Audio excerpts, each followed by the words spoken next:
ఆంధ్రప్రదేశ్ విద్యా వ్యవస్థ సంక్షోభంలోకి నెట్టబడింది. స్పౌస్ కేటగిరీలో సైనికుల భార్యలకు తీసేయడం అనేది చాలా అమానవీయమైన చర్య. సంవత్సర కాలంగా ఇదిగో ప్రమోషన్ అదిగో బదిలీలు అనుకుంటూ గత ప్రభుత్వం 117 జీవో తీసుకొస్తే ఆ జీవోని రద్దు చేస్తామని చెప్పింది. ఆ జీవోని రద్దు చేయకుండా ఈ రోజున మరి గత గవర్నమెంట్ కంటే ఇదే చాలా దారుణంగా ఉందని చెప్పి ఏదైనా సరే గత ప్రభుత్వాన్ని పట్టిన గతే ఈ ప్రభుత్వాన్ని కూడా. తెలుగుదేశం ప్రభుత్వం అంటే తెలుగు అనేది పేరు పెట్టుకున్నారు, కానీ తెలుగుదేశం ప్రభుత్వం అంటే యూటీఎఫ్గా ఈ పోరాటాన్ని ఉధృతం చేస్తాం. ప్రభుత్వం మెడలు వంచైనా రేపు 2029లో ఉపాధ్యాయుల తడాకా చూపిస్తాం. గత ప్రభుత్వాలు ఏవైతే తీసుకున్నటువంటి అనాలోచిత చర్యల వల్ల ఆంధ్రప్రదేశ్ విద్యా వ్యవస్థ సంక్షోభంలోకి నెట్టబడింది. ఆ సంక్షోభంలోంచి బయటకు తీసుకొచ్చే ప్రయత్నంలో ఎలక్షన్ల ముందు నారా లోకేష్ బాబు గారు ఇచ్చినటువంటి ప్రతి సందేశంలో కూడా 117 జీవోని పూర్తి స్థాయిలో రద్దు చేసి విద్యారంగానికి న్యాయం చేస్తాం, ఆంధ్రప్రదేశ్ విద్యా వ్యవస్థను బాగు చేస్తాం, ఈ రంగాన్ని పట్టాలు ఎక్కిస్తామని చెప్పి అధికారంలోకి వచ్చినటువంటి కూటమి ప్రభుత్వం దాదాపు 10 నెలలు కావస్తున్నా దాని మీద ఏ విధమైనటువంటి స్పందన లేదు. వారం వారం చర్చలకు పిలుస్తున్నారు, మెమోరాండాలు తీసుకుంటున్నారు, దాని మీద ఏ విధమైనటువంటి చర్యలు తీసుకున్నటువంటి దాఖలాలు. మరి ఈ పరిస్థితుల్లో ₹1 కూడా ఖర్చు అయ్యేటటువంటి ఆర్థికపరమైన సమస్యలు ఏవి ఈ రోజు పెట్టినటువంటి పరిస్థితి లేదు. వీటి మీద న్యాయమైనవి కౌన్సిలింగ్ ట్రాన్స్ఫర్స్లో కౌన్సిలింగ్ సిస్టాన్ని తీసుకొచ్చినటువంటి తెలుగుదేశం ప్రభుత్వం, ఆ తెలుగుదేశం ప్రభుత్వమే మళ్ళీ బదిలీల మీద ఇంకో కొత్త చట్టాన్ని చేయవలసిన అవసరం ఏంటి? దాన్ని ఎందుకు కొనసాగించకుండా ఆపేసి మళ్ళీ చట్టాన్ని చేయవలసిన అవసరం ఏంటి? అలాగే సాల్ట్ పథకంలో గత ప్రభుత్వం సాల్ట్ పథకం కింద తీసుకున్నటువంటి నిర్ణయాల వల్ల విద్యారంగం ఏ విధంగా కొనారిల్లిపోయిందో తెలిసి కూడా ఈ ప్రభుత్వం కూడా ఆ విధమైనటువంటి పద్ధతినే కొనసాగిస్తే ఈ విద్యారంగాన్ని ఏం చేయదలుచుకున్నారు? ఆంధ్రప్రదేశ్లో ఉన్నటువంటి పేద బలహీన బడుగు వర్గాల పిల్లలకి విద్య దూరం అయిపోయే పరిస్థితుల్లో ఈ రోజు తప్పనిసరి పరిస్థితుల్లో ఉపాధ్యాయులుగా మేము రోడ్డెక్కాల్సినటువంటి పరిస్థితి వచ్చింది. ఇందులో ఆర్థికంగా ఖర్చు అయ్యే పరిస్థితి ఏది లేదు. సంఘాలని చర్చలకు పిలిచి కూర్చోబెట్టి మాట్లాడి ఈ బదిలీలు, అలాగే ఏవైతే ప్రమోషన్స్, అలాగే వ్యవస్థీకృత విద్యా విధానం అది 6 రకాల స్కూళ్ళ, 3 రకాల స్కూళ్ళ, 10 రకాల స్కూళ్ళ ఏ విధమైన క్లారిఫికేషన్ లేదు. వీటన్నిటి మీద ఒక సిస్టమేటిక్గా ఒక క్లారిఫికేషన్ ఇవ్వాలని చెప్పి, బదిలీలు ట్రాన్స్ఫర్స్లో కూడా అసంబద్ధాలను తొలగించాలని చెప్పి, అలాగే ఏవైతే పాఠశాలలో హై స్కూలు స్థాయిలో సమాంతర మీడియం కొనసాగించాలని చెప్పి మేము డిమాండ్ చేస్తున్నాం. ఎందుకంటే తెలుగువారి ఆత్మగౌరవాన్ని కాపాడతామని చెప్పి అధికారంలోకి వచ్చిన తెలుగుదేశం ప్రభుత్వం, అలాగే తెలుగును మేము ఎంతో గౌరవిస్తామని చెప్పి కూటమి ప్రభుత్వం, తెలుగు భాషని ప్రమోట్ చేస్తామని చెప్పి అధికారంలోకి వచ్చింది తెలుగుదేశం ప్రభుత్వం. మరి అలాంటి ప్రభుత్వం సమాంతర మీడియంని కొనసాగించడానికి మీకు వచ్చినటువంటి ఇబ్బంది ఏంటి? ఈ విషయాలన్నిటి మీద చర్చ. మీరు ఇంగ్లీష్ మీడియం రన్ చేసుకోండి, కాదనట్లేదు. ఏది కావాలనుకున్న వాళ్ళు అదే చదువుతారు, అది పిల్లల ఇష్టం, పిల్లల హక్కు, అలాగే పేరెంట్స్ హక్కు. కాబట్టి వాళ్ళ హక్కుల్ని కాలరాసే హక్కు ఎవరికి లేదు. కాబట్టి హై స్కూల్ స్థాయిలో సమాంతర మీడియాన్ని కూడా కొనసాగించాలని చెప్పి, ఏవైతే విద్యారంగంలో ఇప్పుడు కొనసాగుతున్నటువంటి అసంబద్ధమైనటువంటి విధానాలు ఉన్నాయో వీటన్నిటి మీద క్లారిటీ ఇవ్వాలని చెప్పి వాళ్ళు మేము ఆంధ్రప్రదేశ్ ఐక్య ఉపాధ్యాయ ఫెడరేషన్గా రోడ్లెక్కి ఈ ధర్నాన్ని చేయవలసినటువంటి అవసరాన్ని కల్పించినటువంటి ప్రభుత్వానికి వీటినన్నిటి మీద క్లారిఫికేషన్ ఇవ్వాలని చెప్పేసి మేము డిమాండ్ చేస్తా ఉన్నాం. నేను తిరుపతి డిస్ట్రిక్ట్ పుత్తూరు మండలంలో ఎస్జిడి టీచర్గా పనిచేస్తున్నాను. మా వారు సెంట్రల్ రిజర్వ్ పోలీస్ ఫోర్స్లో గత 23 సంవత్సరాల నుంచి మన దేశానికి సేవలు చేస్తున్నాడు. ఆయన అక్కడ డ్యూటీ చేసుకుంటూ దేశానికి రక్షణగా ఉంటే మేము ఇక్కడ ఇంట్లో అన్ని పనులు చూసుకుంటూ 2 ఆడపిల్లల్ని చూసుకుంటూ నా జీవనాన్ని కొనసాగిస్తున్నాను. మా అత్త మామ చనిపోయారు, మా అమ్మ నాన్న ముసలోళ్ళు అయిపోయారు, వాళ్ళని కూడా నేనే చూసుకోవాలి, అన్ని పరిస్థితుల్ని నేనే చక్కదిద్దుకోవాలి. ఆయన దేశానికి సేవ చేస్తున్నారు. గత అన్ని ట్రాన్స్ఫర్స్లో కూడా మాకు ప్రిఫరెన్షియల్ కేటగిరీ ఇచ్చారు, సైనికుల భార్యలకి ప్రిఫరెన్షియల్ కేటగిరీ ఇచ్చారు.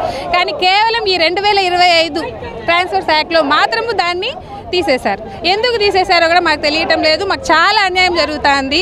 ఈ సైనికుల భార్యలకు చాలా అన్యాయం చేస్తున్నారు. ప్రిఫరెన్షియల్ కేటగిరీ వర్తింప చేయాలి. గౌరవనీయులైన లోకేష్ గారికి నేను ఒకటే అడుగుతున్నాను.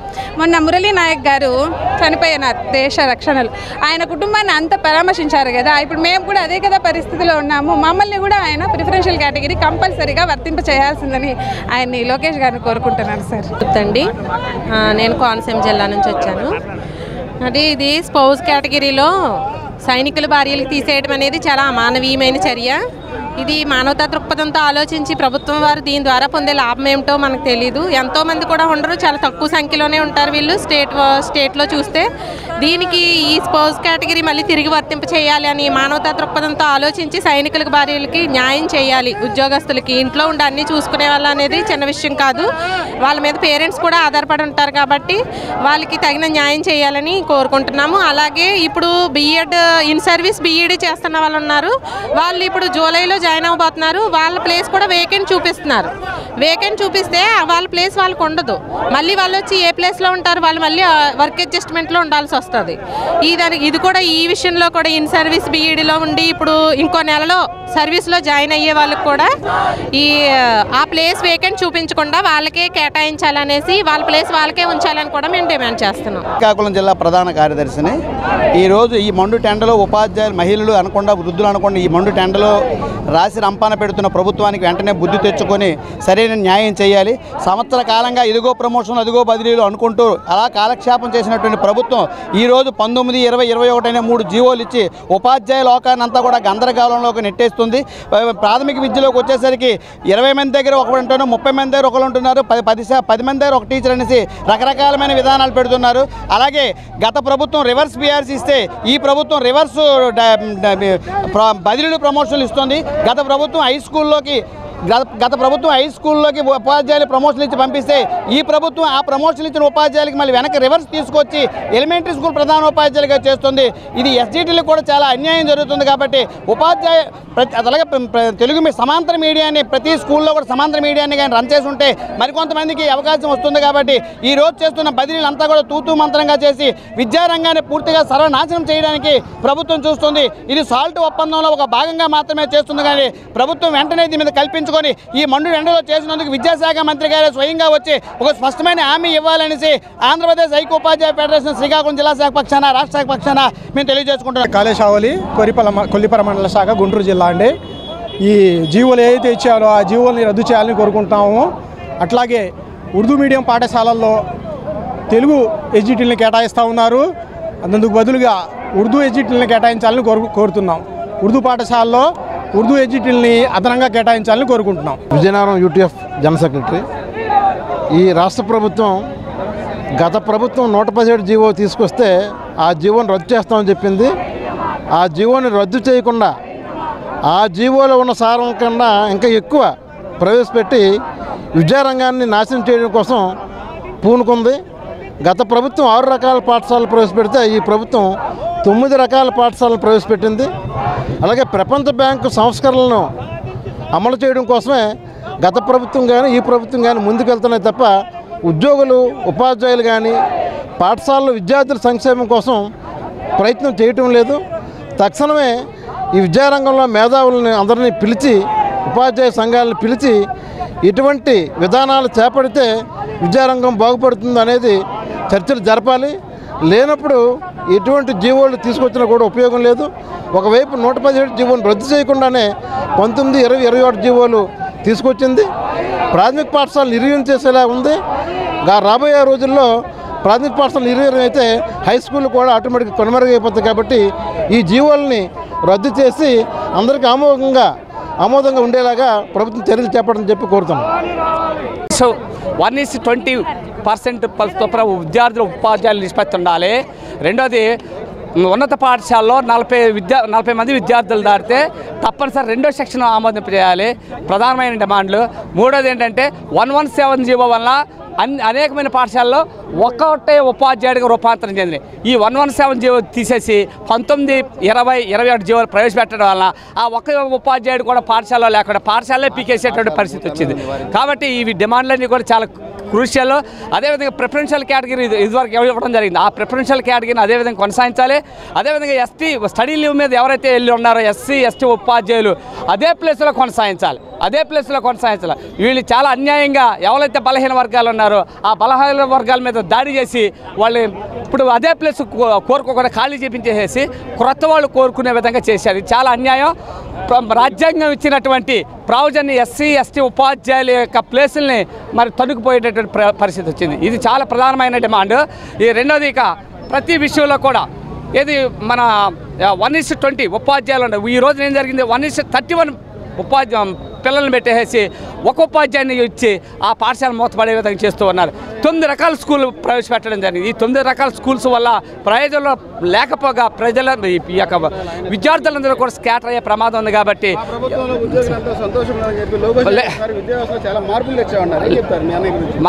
ఇప్పుడు మేము అనుకున్నాం, ఫస్ట్లో అనుకున్నాం, కానీ ఈ రోజున మరి గత గవర్నమెంట్ కంటే ఇదే చాలా దారుణంగా ఉందని చెప్పి మా యొక్క అభిప్రాయం.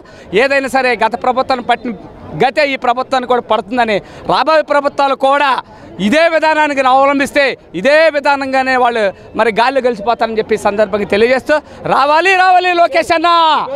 జయకుమార్ యూటీఎఫ్ జిల్లా సెక్రటరీ మరియు ప్రొఫెషనల్ సభ్యులు SPCM వెస్ట్ గోదావరి.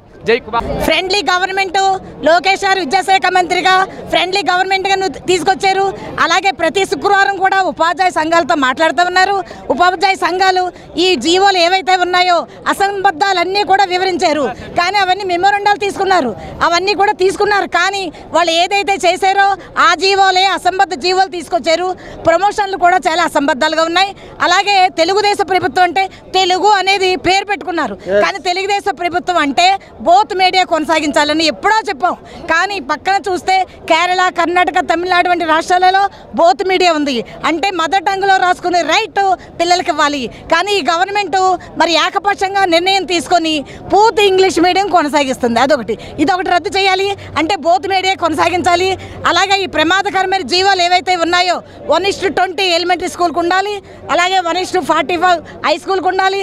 అలా కాకుండా ఎవరైతే ఎస్ఏలుగా ఉన్నారో స్కూల్ అసిస్టెంట్లుగా ఉన్న టీచర్లందరినీ కూడా ఇప్పుడు తీసుకొచ్చి మరి ప్రైమరీ స్కూలు టీచర్లుగా హెచ్ఎంలుగా ఇస్తారట. అంటే వాళ్ళు SGT పోస్ట్కి రాయడానికి అర్హులు కాదు ఎస్ఏ వాళ్ళు.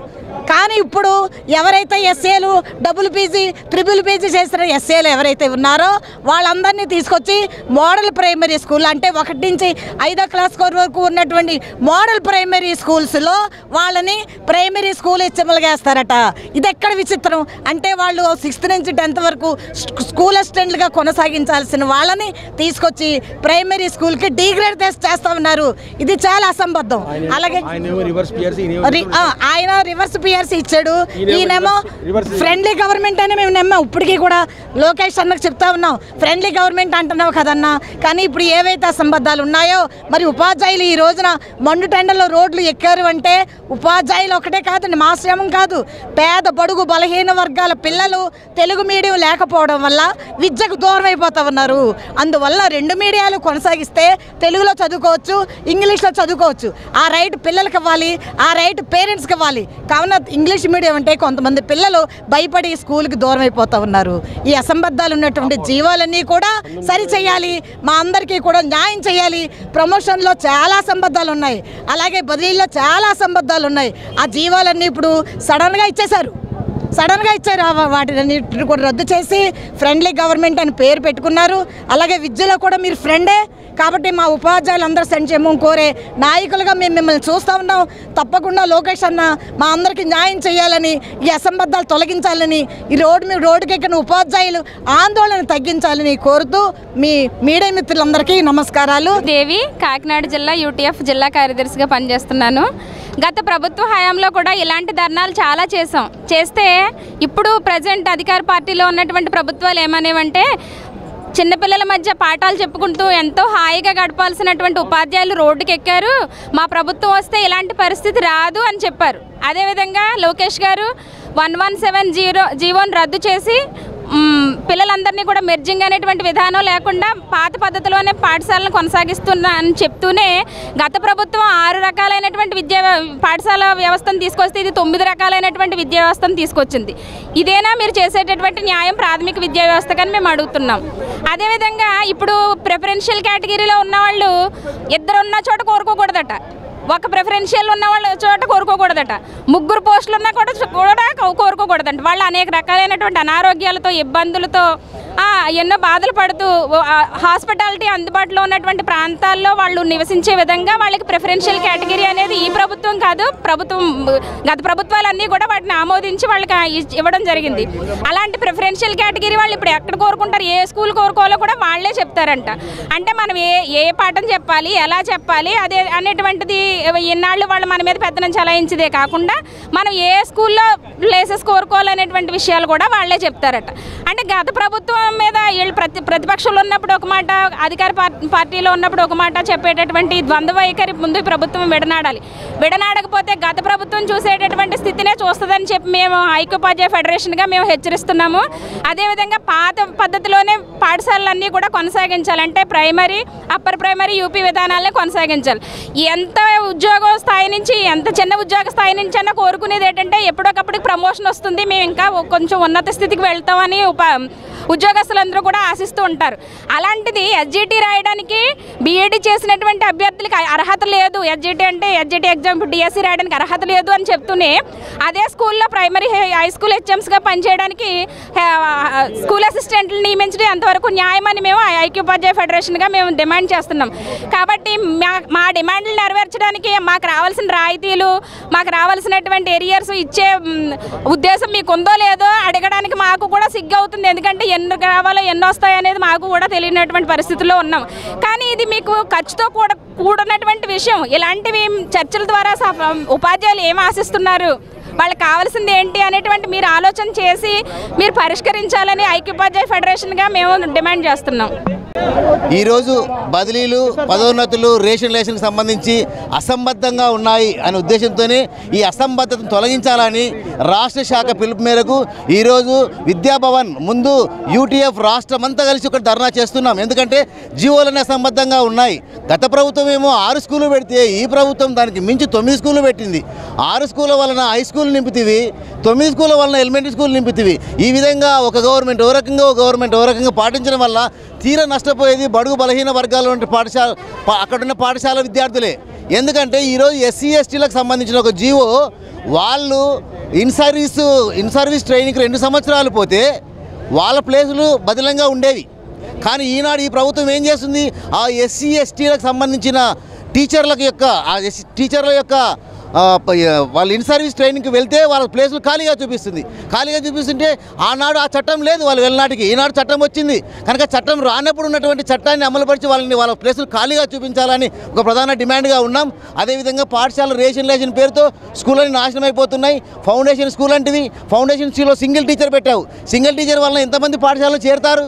కనుక ఇది కావాలని ముయ్యాలనే ఉద్దేశంతోనే పెట్టిన పద్ధతే. కానీ ఇంకోటి బేసిక్ ప్రైమరీలో 5 తరగతులు ఉండి 2-2 టీచర్లు ఇస్తే ఏ విధంగా స్కూళ్ళు బాగుపడతాయి? కనుక ప్రతి క్లాస్కు, ప్రతి తరగతికి ఒక ఉపాధ్యాయుడు ఉండే విధంగా చర్యలు తీసుకోవాలి. రేషన్ పేరుతో ఉపాధ్యాయులను ఎత్తిపడేస్తున్నారు కనుక వాళ్ళకు కూడా సరైన న్యాయం జరగాలని యూటీఎఫ్ పక్షాన్ని మేము డిమాండ్ చేస్తున్నాం. ఈ గందరగోళ పరిస్థితుల్లో పీఆర్సీ మరిపింపజేస్తుంది కనుక ఈ సమస్యలను తీర్చే వరకు మా పోరాటం ఆగదని తెలియజేస్తున్నాం. యూటీఎఫ్ కర్నూలు జిల్లా రవికుమార్. యూటీఎఫ్ రాష్ట్ర కార్యదర్శి శ్రీకాకుళం. ప్రభుత్వాలు మారినా వాళ్ళ వైఖరిలో ఎటువంటి మార్పు అనేది రాలేదని చాలా స్పష్టంగా అర్థమవుతుంది. గత ప్రభుత్వం ఏదైతే 117 జీవోని తీసుకొచ్చిందో అదే 117 జీవో వెలుగులోనే ఈరోజు 19, 20, 21 జీవోలు ఉన్నాయి. 117 జీవో కంటే అత్యంత ప్రమాదకరమైన ఈ 19, 20, 21 ఉత్తర్వులని వెంటనే రద్దు చేయాలని చెప్పి ఆంధ్రప్రదేశ్ ఐక్యోపాధ్యాయ ఫెడరేషన్ యూటీఎఫ్గా డిమాండ్ చేస్తున్నాం. ఈరోజు రాష్ట్ర ప్రభుత్వం ఏదైతే గత ప్రభుత్వం ఒప్పందం చేసుకున్న సాల్ట్ ఒప్పందాన్ని, అదే సాల్ట్ ఒప్పందాన్ని కొనసాగిస్తూ ఈ ప్రభుత్వం ముందుకెళ్తుంది. ఇటువంటి విధానాలని వెంటనే విరమించుకోవాలి. విద్యారంగంలో వచ్చిన మార్పుల్ని వెనక్కి తీసుకోవాలి. విద్యారంగాన్ని కాపాడుకోవాలి. ఈ ఏదైతే పాఠశాలల విలీనం ఉందో 45,000 పాఠశాలల్ని 12,000 పాఠశాలలుగా మార్చాలని తీసుకొచ్చిన ఈ ఉత్తర్వులను వెనక్కి తీసుకోవాలి. లేని పక్షంలో యూటీఎఫ్గా ఈ పోరాటాన్ని ఉధృతం చేస్తాం. ప్రభుత్వం మెడలు వంచైనా రేపు 2029లో ఉపాధ్యాయుల తడాకా చూపిస్తామని చెప్పి ఈ ప్రభుత్వానికి హెచ్చరిస్తున్నాం. తెలుగు పోరాటం ద్వారా భాషా సంయుక్త రాష్ట్రం, ఈ భాషా సంయుక్త రాష్ట్రాన్ని సాధించుకోవడం జరిగింది. తెలుగు నేల, తెలుగుదేశం ప్రభుత్వం ఈ తెలుగు మాధ్యమాన్ని లేకుండా చేయడం అనేది చాలా దుర్మార్గం. ఏదైతే సమాంతర మాధ్యమం ఉందో సమాంతర మాధ్యమాన్ని కొనసాగించాలి. 1:45 రేషియోని అమలు చేయాలి. ప్రాథమిక పాఠశాలల్లో ప్రధానోపాధ్యాయులుగా స్కూల్ అసిస్టెంట్లు నియమించే దాన్ని విరమించుకోవాలి. ఎస్జిటిలను పదోన్నతుల ద్వారా ఇటువంటి పదోన్నతుల ద్వారా పిఎస్హెచ్ఎంలను కల్పించాలని చెప్పి యూటీఎఫ్ ద్వారా మేము డిమాండ్ చేస్తున్నాం. తెలుగు భాషను కాపాడుతాం గతంలో చెప్పారు, అధికారంగా వచ్చాక మీరేమో తెలుగు భాషను మాట్లాడతాం, దాని గురించి అడిగింది. ఉప ముఖ్యమంత్రి గారు పవన్ కళ్యాణ్ గారు చాలా సమావేశాల్లో ఉప ముఖ్యమంత్రి గారు పవన్ కళ్యాణ్ గారు ఏదైనా పాఠశాలల్లో కనీసంగా ఒక్క విద్యార్థి అయినా తెలుగు మాధ్యమాన్ని కోరుకుంటే ఆ మాధ్యమాన్ని కొనసాగించాలని పదే పదే తన ఎన్నికల ప్రచారంలో ప్రస్తావించిన పరిస్థితి. కానీ అదే కూటమి ప్రభుత్వం అధికారంలోకి వచ్చిన తర్వాత పూర్తిగా ఈ తెలుగు మాధ్యమాన్ని రద్దు చేయడాన్ని, తెలుగు మాధ్యమం లేకుండా చేయడాన్ని మేము యూటీఎఫ్గా వ్యతిరేకిస్తున్నాం. ఏదైతే తెలుగు భాషను మేము గౌరవిస్తామని చెప్పుకుంటున్న ఈ కూటమి ప్రభుత్వం తమ ఆలోచనను విరమించుకొని తెలుగు మాధ్యమాన్ని కొనసాగించాలని డిమాండ్ చేస్తున్నాం. ఫస్ట్ కౌన్సిలర్ రజనీ కుమారి, చుండూరు మండలం. ఉపాధ్యాయుల ఐక్యత వర్ధిల్లాలి. మొదటిగా మేము ఏదైనా అనుకుంటే సాధించి తీరుతాం, అది మా యూనియన్ గ్రేట్నెస్. చంద్రబాబు నాయుడు గారు నాడు నేడు పేరు మీద ఇంగ్లీష్ మీడియం పెట్టి ఉండనాలికి మందేస్తే కొండనాలికి పోయింది అని ఒక సామెత కూడా చెప్పారు. సాక్ష్యాలన్నీ వీడియో ఎవిడెన్స్లు ఉన్నాయి. అలానే పవన్ కళ్యాణ్ గారు ఒక్క విద్యార్థి తెలుగు మీడియం కోరుకున్నా కూడా కంపల్సరీగా తెలుగు మీడియం కొనసాగించాలని డిమాండ్ చేశారు ప్రతిపక్షంలో ఉన్నప్పుడు. కాబట్టి వాళ్ళు ఏదైతే ప్రతిపక్షంలో ఉండి మంచి విషయాలను చెప్పారో ఆ మంచి విషయాల్ని అమలు చేయాలని కోరుకుంటున్నాం. గ్రౌండ్ లెవెల్లో పేద విద్యార్థులకు ఏం కావాలో మాకు తెలుసు, అంతేగాని అధికారులకు తెలియదు, ముఖ్యమంత్రి గారికి తెలియదు, విద్యాశాఖ మంత్రి గారు కూడా తెలియదు. గ్రౌండ్ లెవెల్లో చాలా ప్రాబ్లమ్స్ ఉంటాయి, ఫ్యామిలీ ప్రాబ్లమ్స్ ఉంటాయి. ప్రైమరీ స్కూల్ అనేది పేదరి విద్యార్థులకి చాలా అవసరం, దానికి చాలా ప్రాధాన్యత ఉంది. ఎందుకంటే ఒక అందరికీ ఒకళ్ళిద్దరు పిల్లలే ఉంటున్నారు. ఒక పిల్లవాడి జీవితం, ఒక పాప జీవితం, ఒక బాబు జీవితం, ఆ కుటుంబ భవిష్యత్తు. మీరిచ్చే పథకాలు ఆ కుటుంబ భవిష్యత్తు కాదని పేద విద్యార్థులకి నిర్మోహమాటంగా చెప్తున్నాము. మీరు 15,000 18,000 ఇస్తే ఆ కుటుంబం ఒడ్డున పడదు, విద్యనిస్తే ఒడ్డున పడుద్ది. మీరు పెట్టిన విధానాల వల్ల డ్రాప్ అవుట్స్ సంఖ్య లక్షల్లో పెరిగిద్దని చెప్పి ముఖ్యమంత్రి గారికి, విద్యాశాఖ మంత్రి గారికి విన్నవించుకుంటున్నాం. ఉపాధ్యాయులను చర్చలకు పిలవండి, మాట్లాడండి, మేము చెప్తాం ప్రాబ్లమ్స్ ఏంటో సాల్వ్ చేయండి. రాష్ట్రంలో ఉన్న పేద విద్యార్థుల్ని కాపాడమని యూటీఎఫ్ పక్షాన డిమాండ్ చేస్తున్నాం.